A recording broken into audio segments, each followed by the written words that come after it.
After we conquer the Yoruba land with Sharia law, we are moving to Edo State, then Igbo land is the next. This is according to the word of a northerner on Twitter, saying it openly.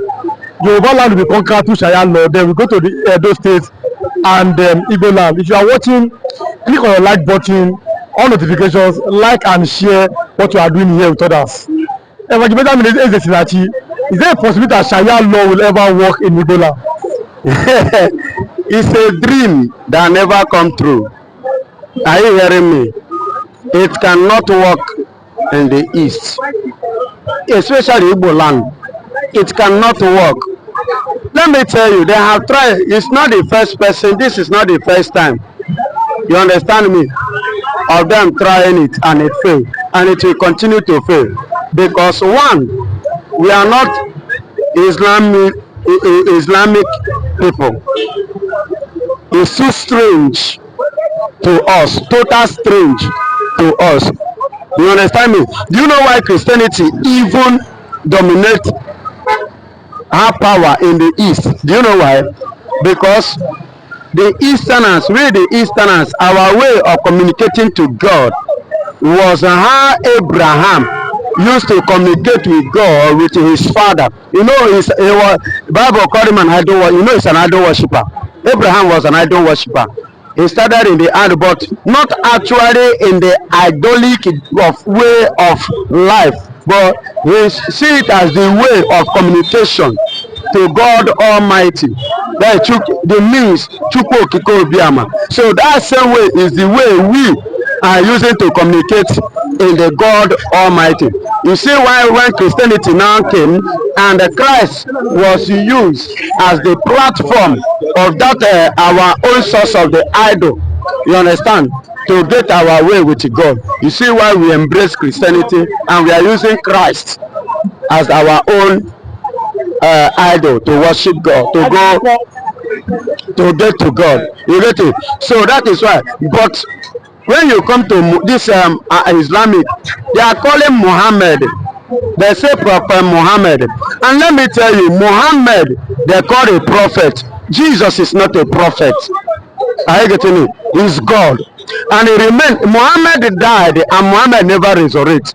But Jesus died and he resurrected to prove to you that he has the power of life and he has power of death. And he can never be a dead God. You understand? So you don't expect me to come and begin to bow to dead God like Muhammad. You understand? He died and he never resurrected. So, Pastor, if you are saying that, evangelist, you're saying that the Southeasterners, they will reject this so-called Sharia law. They reject it already. It has been rejected from the origin. The Manfodio was his name, and that is Danfodio, good and fine. Thank you for correcting me. Ended his career journey on the way. He did not get to the east. That is to tell you, we don't want Islam, we don't want jihadists. So then if you say that you don't want Islam, you don't want jihadists, what is the way forward for the Igbos? You talk about a relation, your agitators are in detention as now. Your governors seem not to be working for you. What is the way forward for the Southeastern youth? Now listen and listen good. What is happening is divine.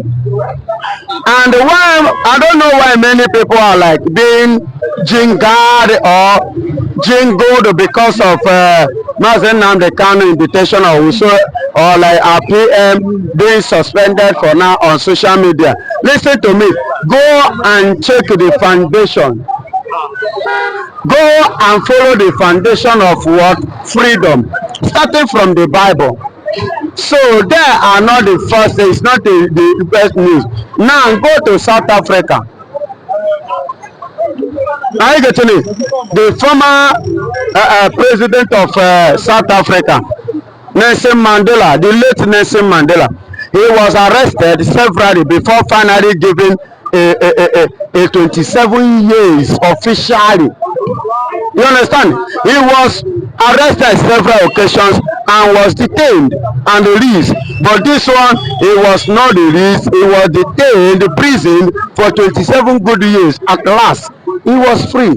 and he get what he want. It's not always an easy thing, you understand, to fight for freedom of the people, you understand. So we are not panicking, and we can never be in a panic mood, because we understand it before now. We have already made up our mind. Okay, for an Igbo presidency, would you be willing to accept Islam? We saw, for example, how an Igbo man, or one of the people that were being presented as a new chief imam in Abuja Central Mosque. What do you have to say about that? Let me tell you, you are talking about individual, you are not talking about the community. Those ones are businessmen. Are you getting it? They are the business Igbo tycoon who are running business, and they want free movement of their business. They don't want any obstacle. And secondly, they themselves, that need that, they are running in a platform of maybe can we become president to rule Nigeria, but that is not the primary goal of the Biafran. We need our own freedom, whether Igbo president or no president. We want to rule ourselves. We don't want to continue with Nigeria. Men looking at it, my beloved, how old is Nigeria? Nigeria is over 60 years. Tell me one particular thing that have worked in this country. Look at Nigeria, the way it's going. Is it the country you want to continue with? Tell me what is. See, other countries are now pushing it for development, but Nigeria is pushing their own. See, Nigeria is supposed to.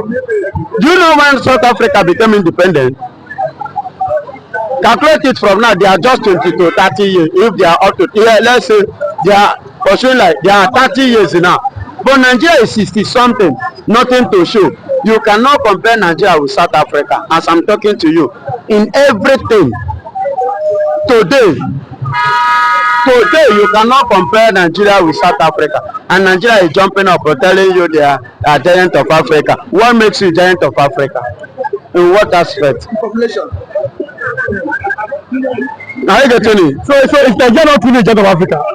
Excuse me, what makes you a giant? One, as I'm talking to you now, we don't have military. I have a military. Have military. I'm sure there's Air Force, there's police, there's army. Baba, take it or you leave it. Nigeria doesn't have military. If we have military, look at the bomb that bombed Sokoto yesterday. That was a coincidence, a mistake. Excuse me, you see where the problem is. You people like lying, and that is what I don't want. Spread the truth. Nothing like a mistake. The one that happened either in Kaduna, you call it a mistake. Terrorists attack recent in Sokoto, you call it a mistake again. For how long? Then everything is a mistake. Tell me, when will you wake up? Okay, thank you so much for coming, and God bless you, Pastor.